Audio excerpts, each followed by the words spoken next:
Haleluya, haleluya. Puji Tuhan, shalom, salam sejahtera bagi kita semua. Di Bapak, Ibu, Saudara dimanapun berada, kita bersyukur pagi hari ini kita kembali akan diberkati, disegarkan kehidupan kita melalui kebenaran firman Tuhan yang akan saya beri sebuah judul, yaitu keberhasilan. Judul firman Tuhan pagi hari ini yaitu keberhasilan. Langsung saja kita buka ayat pokok kita di dalam Amsal 3 ayat 5 sampai ayat yang ke-6. Demikian firman Tuhan. Percayalah kepada Tuhan dengan segenap hatimu dan janganlah bersandar kepada pengertianmu sendiri. Akuilah Dia dalam segala lakumu, maka Ia akan meluruskan jalanmu. Haleluya, puji Tuhan. Bapak, Ibu, Saudara dikasih Tuhan, menjadi orang yang berhasil adalah impian setiap orang. Menjadi orang yang berhasil adalah harapan bagi semua orang sejak zaman dulu dan sampai sekarang. Banyak orang berlomba-lomba hari-hari ini menjadi orang yang berhasil, menjadi orang yang sukses dan sebagainya. Nah, apa itu keberhasilan? Kalau boleh saya definisikan, keberhasilan adalah pencapaian terhadap sesuatu yang diharapkan atau impikan. Nah, orang dikatakan berhasil apabila orang tersebut dapat mencapai sesuatu yang diinginkan dalam kehidupannya. Bapak, Ibu, Saudara yang dikasih Tuhan, banyak orang mempersiapkan diri bagaimana menjadi orang yang berhasil, mungkin dengan cara mempersiapkan segala sesuatunya, mempersiapkan sumber daya manusia yang unggul melalui pendidikan, sekolah di tempat-tempat favorit, memiliki gelar nilai akademis yang bagus, merintis usaha, karir, mengikuti program pelatihan kerja dan sebagainya. Semuanya itu dilakukan untuk mempersiapkan diri kepada suatu keberhasilan. Semua ini biasa dilakukan manusia secara umum dalam mencapai suatu keberhasilan dalam hidupannya.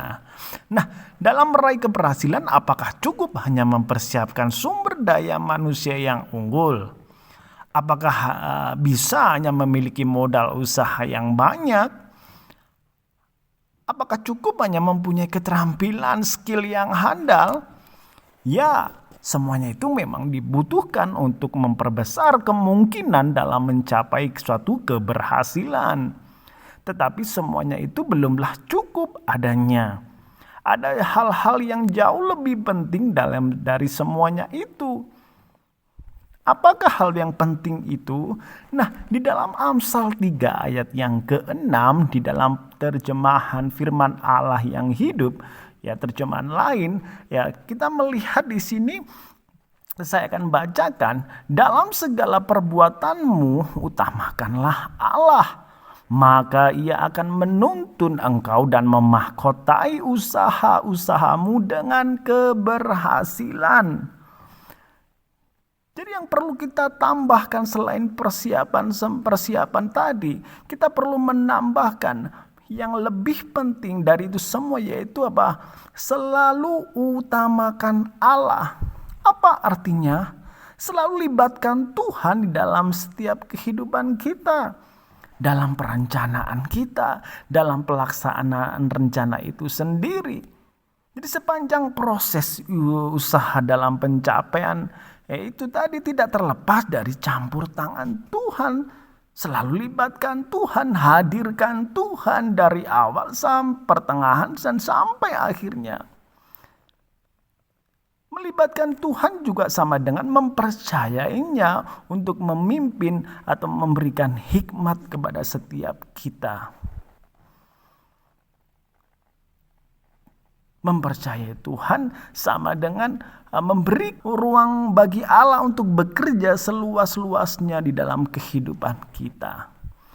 Nah, Bapak, Ibu, Saudara yang dikasih Tuhan, alasan orang gagal meraih keberhasilan tidak melibatkan Tuhan di dalam kehidupannya.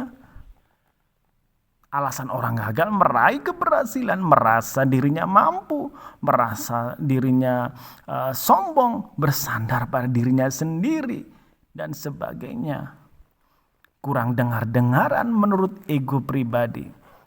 Nah, Bapak Ibu Saudara dikasih Tuhan, ada dua dampak positif waktu kita ini mengutamakan Allah, melibatkan Allah dan mempercayainya dengan segenap hati, pikiran, perasaan dan perbuatan. Menurut Amsal 3 ayat 6 ini, ada dua hal yang positif yang akan kita terima. Yang pertama, ia akan menuntun engkau, dikatakan. Kata menuntun sama dengan membimbing, menggandeng tangan, menunjuk, mengarahkan ke jalan yang benar.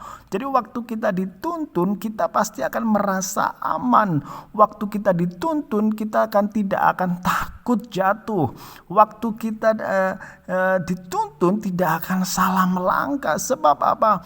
Tangan Tuhan sendiri yang akan menuntun kehidupan kita. Sekalipun jalan itu susah, sekalipun jalan itu menanjak, sekalipun jalan itu berlubang dan berkelok-kelok, kita akan tetap merasa aman. Kita akan tidak mungkin salah melangkah sebab tangan Tuhan yang akan menuntun kehidupan kita, menunjuk, mengarahkan ke jalan yang benar yang akan kita lalui. Haleluya. Ini berkat yang pertama, hal positif yang kita terima. Kita perlu tuntunan Tuhan setiap hari. Kita perlu tuntunan Tuhan waktu kita melangkah. Sebab tanpa Tuhan langkah kita bisa salah.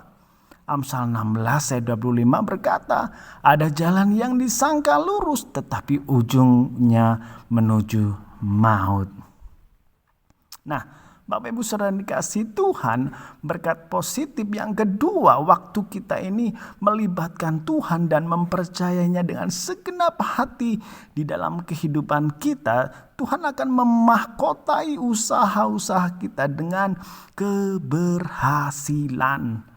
Nah, mahkota ini menggambarkan suatu kekuasaan, kejayaan dan kemakmuran. Kalau boleh saya simpulkan, waktu kita melibatkan Tuhan, mempercayai tuntunan dan hikmatnya dengan segenap hati, pikiran, perasaan, perbuatan kita, maka kekuasaan, kejayaan, dan kemakmuran akan menjadi bagian di dalam kehidupan kita. Jadi Bapak Ibu Saudara dikasih Tuhan, keberhasilan bukan hanya diperoleh bagi orang yang mempersiapkan diri, tapi keberhasilan ditentukan oleh sebesar apa kita melibatkan dan mempercayai Tuhan dengan segenap hati untuk memimpin kehidupan kita. Haleluya. Puji Tuhan, ini yang boleh saya sampaikan, kiranya menjadi berkat bagi kita semua. Mari berdoa bersama saya. Bapa dalam surga, kami bersyukur kami bangun dengan tubuh yang diberkati Tuhan. Kami menyerahkan kehidupan kami. Ajar kami Tuhan, terus Tuhan melibatkan Tuhan, menghadirkan Tuhan di dalam kehidupan kami. Apapun yang proses yang sedang kami jalani, kami percaya ketika kami melibatkan Tuhan, mempercayai tuntunan Tuhan, Tuhan akan membuka jalan dalam kehidupan kami. Tuhan akan menuntun langkah kami. Tuhan akan memberkati kami sehingga kehidupan kami boleh menjadi kehidupan yang diberkati Tuhan. Berkati jemaat-Mu sepanjang hari ini, yang lemah Tuhan Engkau kuatkan, yang sakit Tuhan sembuhkan, yang kekurangan Kau limpahkan dengan berkat-berkat Allah. Terima kasih Bapa yang baik. Kami bersyukur kami akan lalui hari ini dengan penuh ucapan syukur di dalam nama Tuhan Yesus Kristus. Haleluya, haleluya. Amin.